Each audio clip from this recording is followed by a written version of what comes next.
ele perguntou sobre a guerra na Ucrânia. Ele perguntou assim: o senhor concorda que depois da guerra do Vietnã, essa foi a que mais trouxe adaptações de baixo custo e mudanças em doutrinas militares? E aí ele faz uma segunda pergunta em cima. Sobre as alianças estratégicas. Durante a primeira jornada de estudos estratégicos do Exército, ano passado, foi falado sobre essa relevância diplomática, tá? Então, a relevância das alianças estratégicas.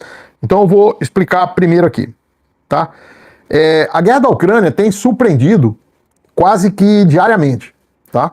Nós temos técnicas, táticas, equipamentos que vão aparecendo e vão nos surpreendendo assim de forma inusitada.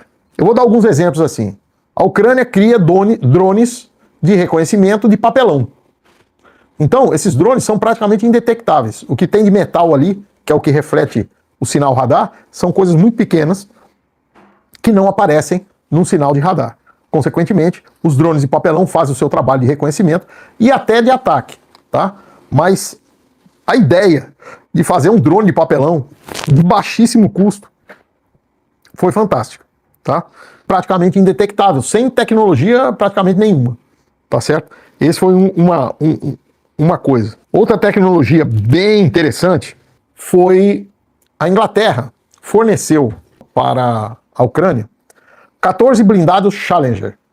São blindados muito pesados, 60 e poucas toneladas, que tem um canhão muito preciso, existe uma tecnologia ali muito precisa nos canhões do Challenger, mas que, na guerra da Ucrânia, de início, ele se mostrou a utilização inviável. Pelo seu peso, ele estava atolando muito fácil. Ele não passava em algumas pontes. Então ele começou a aparecer um monte de problemas do uso do Challenger. Além do que eram 14 blindados só. É uma quantidade pequena para poder fazer diferença na guerra. Até a hora que a Ucrânia resolveu pegar o seu maior defeito e a sua melhor qualidade e fazer uma adaptação de doutrina. Em vez de utilizar o blindado, esse blindado de Challenger, como um blindado de ataque, está na linha de frente, apesar da sua blindagem ser muito forte, tá? Mas ele, como eu falei, ele atola e aí quando ele vira um alvo parado, os drones fazem a festa. Não, eles têm um canhão preciso até 8 km, normalmente os outros blindados é de 3 a 5, então ele consegue ficar à retaguarda e, através de um drone, receber os dados do inimigo e atirar como se fosse um sniper, um fuzil de precisão. Na realidade, um canhão de precisão. Então falei dos drones de papelão, falei do Challenger, tá? Então são exemplos, tanto da Rússia como da Ucrânia, de uma criatividade muito forte que mudou o sentido da guerra. Então os Challenger começaram a ser utilizados e causar baixas do lado russo. Essa semana agora, apareceu lá, o que são os pinguins, os uniformes de pinguim do russo. Então o russo fez um uniforme interessante, que ele tem um bico caído assim para frente e tal, em que visualmente ele se disfarça, porque ele é branco, e eles lá estão no período da neve, ele é meio branco, com algumas manchas escuras, e ele se disfarça na neve. Porém, a maior tecnologia ali não é essa é uma tecnologia antiga, de se disfarçar visualmente. O problema é que esse tipo de uniforme, ele diminui e muito a assinatura térmica do soldado combatente.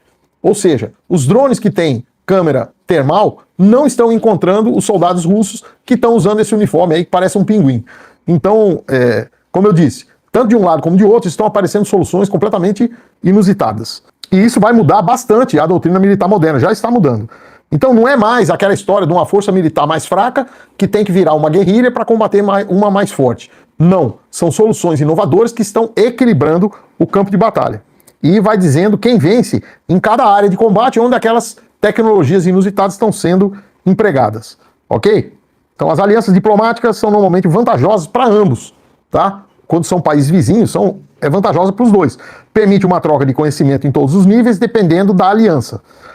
Ainda tem comércio de armamento, ainda tem troca doutrinária, troca de estudos. Então, existe uma série de vantagens, suprimentos, tá? E isso eleva a capacidade militar de ambos. Então, nós estamos falando aqui de alianças diplomáticas na parte militar, tá?